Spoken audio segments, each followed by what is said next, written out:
Chapter 3 Creatures of the Overworld.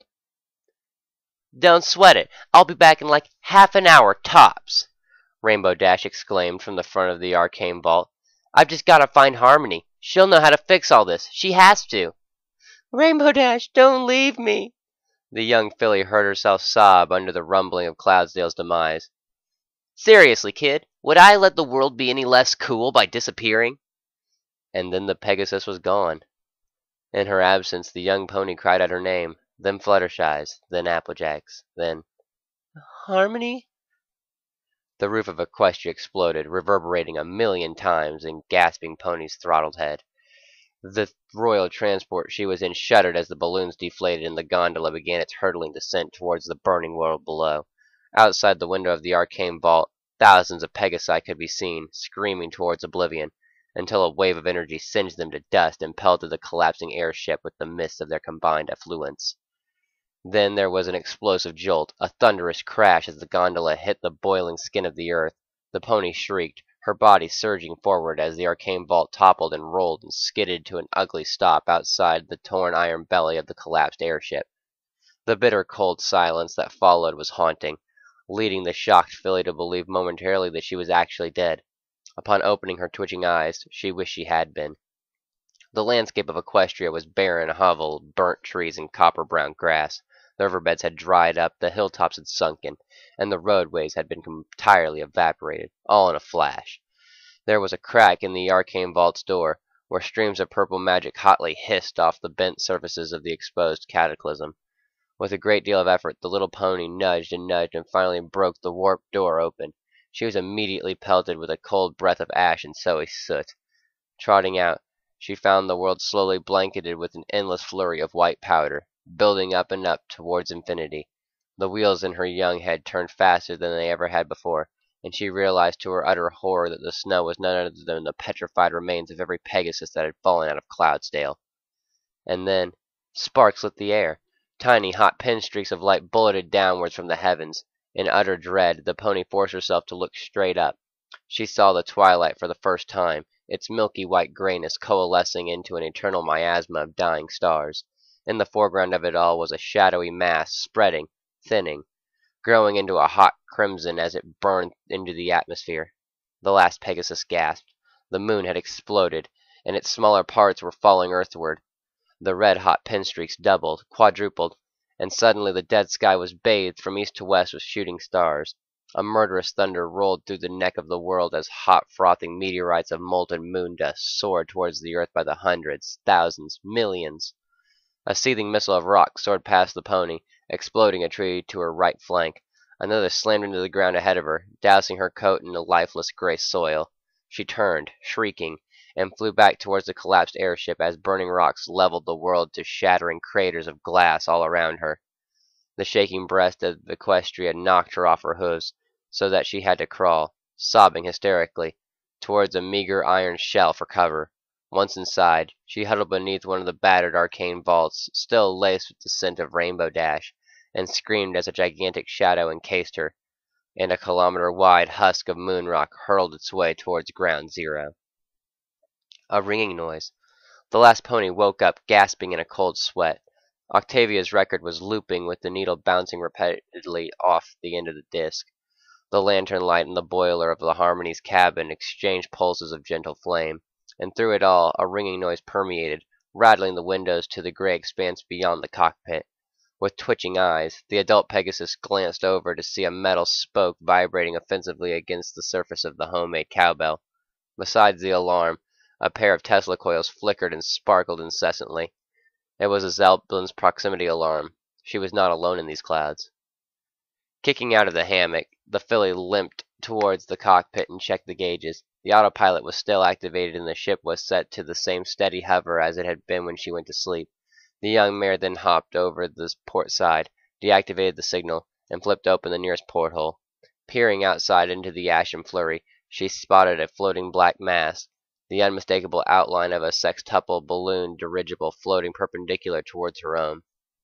Frowning, she rushed over to her metal cabinet, diffused the runestones with a grunted word, holstered her rifle, and dashed to her port side speaker system.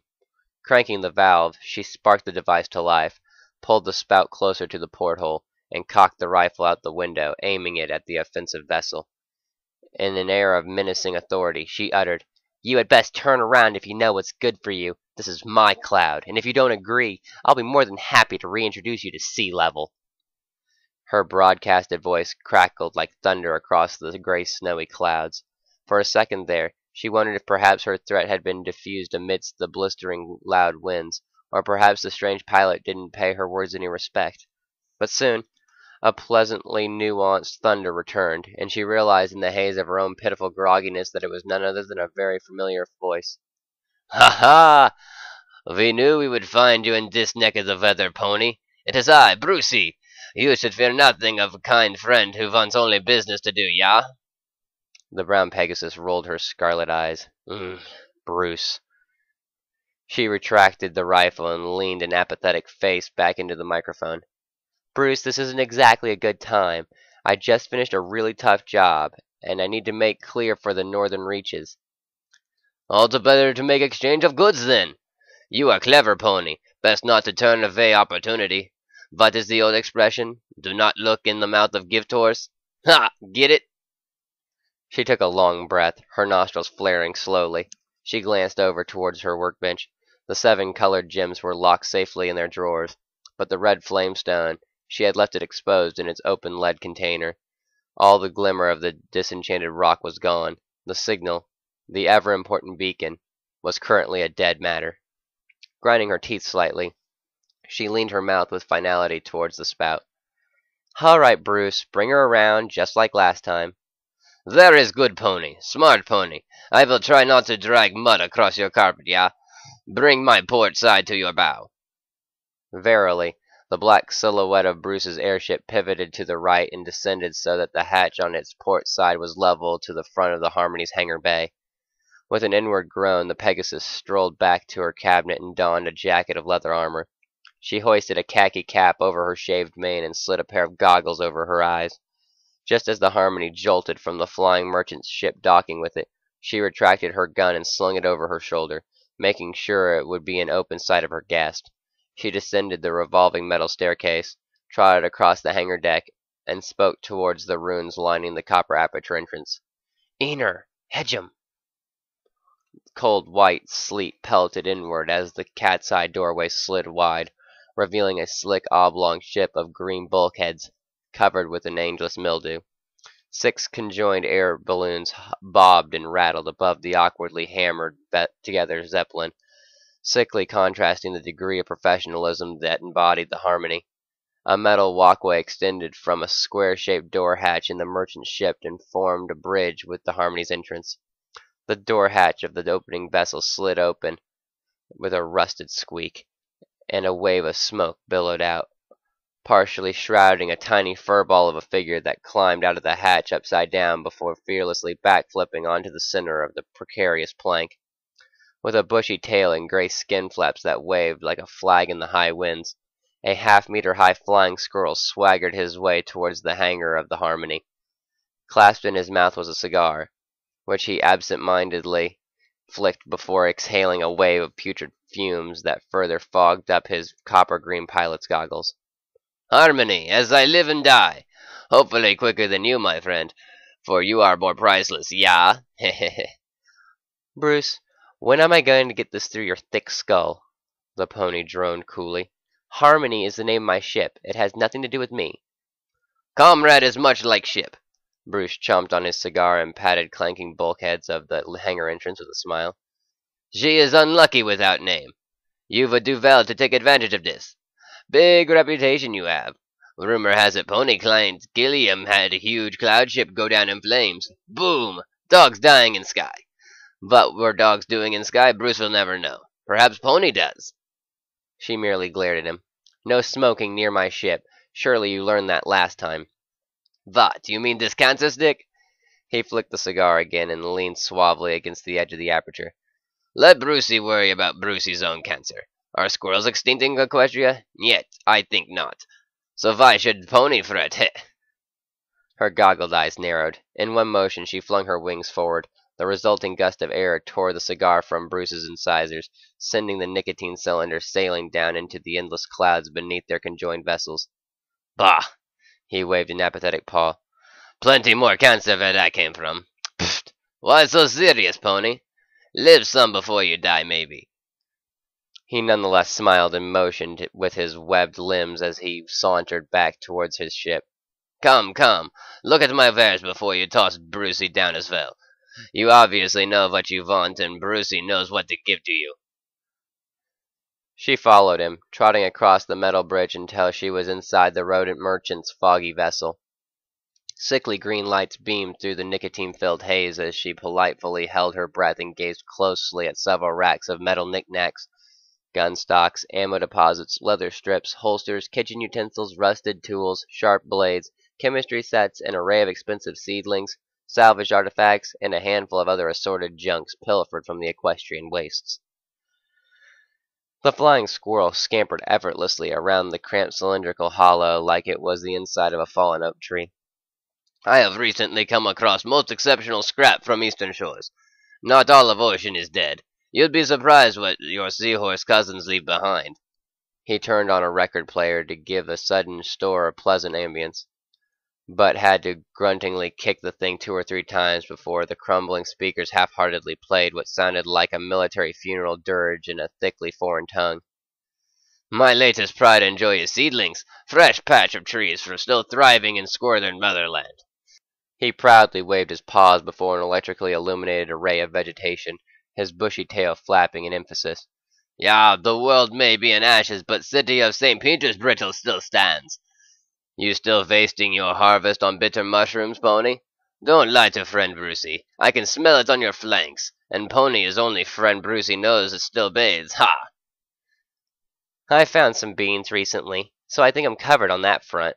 The pony's goggled gaze skimmed across the smoky interior, looking for the one thing she absolutely needed. In the meantime, she nodded her head towards the several brown bands hanging from a rack. How much for the leather? I need some new armor, and I don't have much time to go about crafting it. For you, Pony, discount of friendship. He leaned back against the waves of marching music hissing out of the bobbing vessel's speakers and made a figure with his paws. 20 strips per band. Never let a fine mare go naked in wilderness. A lesson from Brucey's mother. May God rest her fur. Always a charmer, Bruce, she murmured. She trotted over towards a hammer and chisel dangling off of a corner rack. I see you have ramcraft. Did you get these tools from the western peaks? It depends. What does Pony want with them? It's a simple question, Bruce. She glared his way. Where'd you scavenge these from? He wrung his paws and gestured with an innocent smile. Lonely outpost along eastern slopes, below snowline. Vast dirty, run-down hovel. Nothing sacred like Mountain Ram Temple. If Pony must know. He pointed knowingly. Though Pony is no stranger to borrowing from Goddess House, yeah? She stared at him, but as the seconds ticked away, she realized she had no response. So sighing, she nodded her hairless mane. I'll take them too. Undoubtedly for chiseling Pony's amazing runestones, yeah? Nothing amazing about what I do, Bruce, but I'll buy them nonetheless. How many? Bruce has spares in trunk below digging tools. Harmony Pony can take lots of wicked stones with ramcraft like that.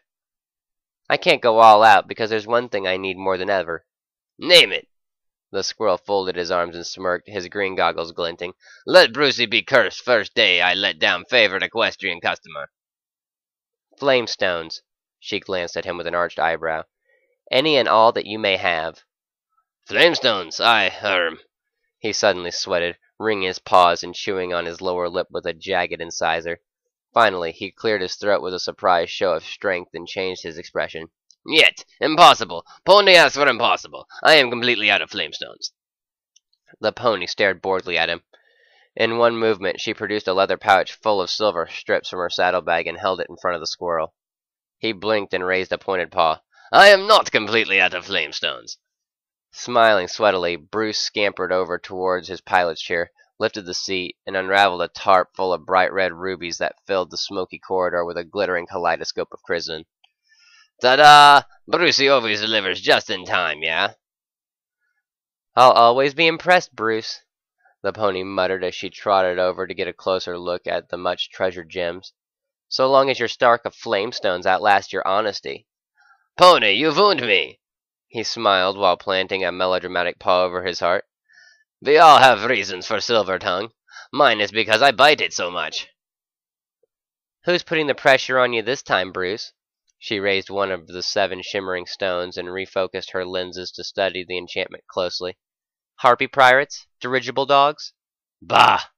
He spat into the floor, frowning. Golden Gang.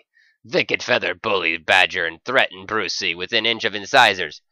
Whatever happened to friendly skies of death and gloom? Now we only have regular skies of death and gloom. I know all about the Golden Gang, she grumbled. Her goggled eyes thinned as the next words came in an otherworldly voice. Almost too well. They may be bullies, but they give pony protection, yeah? My brown butt they do. She frowned suddenly, but shrugged it off in time to sigh. These stones all look great, Bruce. How about 200 strips per rock? I'll get them off your paws, just like last time. He shook with shuddering hesitance. I would be glad to, normally, pony. But this Golden Gang, with flame they are obsessed, be it flame stones, flame spheres, red flame, yellow flame, bah! I would imagine they would have enough flame to burn Equestria 3 times more than Cataclysm. He suddenly blushed and smiled nervously in her presence. No offense does Brucey intend, of course. None taken, she murmured. She glanced at him, stared lingeringly at all of his clattering wares, at his pathetically warped record as it tried to spin on the player. The chanting music came in ghostly howls that shook her soul, and so she surrendered a sigh. Fine, Bruce, just give me 2 of them. Deal is most certainly done, pony. He grinned with a sudden euphoria as they exchanged silver bars and flamestones. Your grace exceeds you. Fitting, perhaps, that you are last and yet most polite of your hoofed kind. Don't rub it in, roadkill. She grunted and tucked the stones safely into her saddlebag before marching towards the leather bands that she had also purchased. You're my finest source of getting flamestones. It'd be a shame to have you ripped apart by the Golden Gang before I have a chance to do business with you again. In speaking of flames, pony, he remarked, pointing an excited paw from across the hazy cabin, since you are so, invested in flaming stones, Brucey may have tip where pony can get new contract. And let me guess, this tip cost how much? No, pony, he shook his head solemnly. Consider it a gift from an old merchant's thankful heart. You have made much profit from hunting and collecting magical flame, yeah? Yes, yes, she groaned boredly as she picked out the leather band she desired. Gold flame, red flame, blue flame. We've been through all this, Bruce. It's how I earn the strips that you keep gobbling out of my hooves. Get to the point. Has Harmony in her travels ever stumbled upon green flame? The Pegasus paused. She glanced back over her shoulder, her goggles curiously reflecting the double image of the grinning squirrel. Green flame? Her lips lingered, then creased into a frown. Green flame is a myth. It is only myth because it existed once. He scurried over and hung on the ceiling above her, gesturing. In Ponyland of Equestria, no less. Equestria is dead, and all the magic died with it. Then what has Pony harvested all this time? And what makes runestones glow with such brilliance? Bruce, are you trying to tell me that you've gotten word of green flame somewhere in the wastelands? She stared cockeyed at him. Brucey hears what Brucey hears. And there is truth to rumors in sky, because no survivors are happy enough to bother inventing stories these days. Funny tragedy, yeah? He touched down on the rack of leather and perched proudly before her, smirking. Word is that not only is green flame in wastelands, but is salvageable, and Brucey knows of spectacular hunter pony who can bottle it. Bottling green flame, if it exists, is nowhere near as easy as ensnaring a phoenix, she sighed. And the latter isn't all it's cracked up to be either. I cannot pretend to know how it works, but Brucey can imagine filthy rewards for being successful. There are creatures beyond the wasteland who would pay the souls of their mothers. Yes, I get it. She squinted at him. Where are you leading me with all this anyways? Brucey cannot show direction, but even Pony can suspect who does. He waggled his eyebrows above his green goggles. The pony blinked, searched the fields of her mind, and all but sank at the prospect. Pfft! Her voice came out like a bloody bullet of spittle. I really, really don't want to go to the MODD right now. Well, good luck to Pony Quest for strips. The squirrel shrugged, grabbed a fresh cigar from an overhead rack, and lit it casually, adding to the steam of the lonesome merchant's dirigible. But do not say that friend Brucey failed to lend word of advice. He puffed a few times, and exhaled with grinning incisors. Plenty more flames in Equestria for Brucey's cancer stick, yeah? He laughed merrily, coughing and hacking briefly as he scampered past the pony's left flank. The filly stared into space for a short span in comprehension. The sickly green haze of the smoky interior coalesced into a preciously impossible fire against the blackboard of her mind. She found herself feeling with resounding disappointment the unwittingly light weight of the 2 meager flamestones hanging in her saddlebag. Outside, she knew the gray world floated and flurried endlessly, and there were only so few phenomena in the waste of Equestria capable of piercing it. Somehow, one way or another, one chunk of the soul sliced off after the previous. It all transformed into the only substance worth anything anymore. Silver. And all of it in strips or in bars. The filly sighed. Thanks, Brucey. And she sauntered back towards the bridge between their ships with her new purchase in tow. I'll have a talk with Pitt. Best of luck to you, Harmony Pony. I'll need it, she grunted.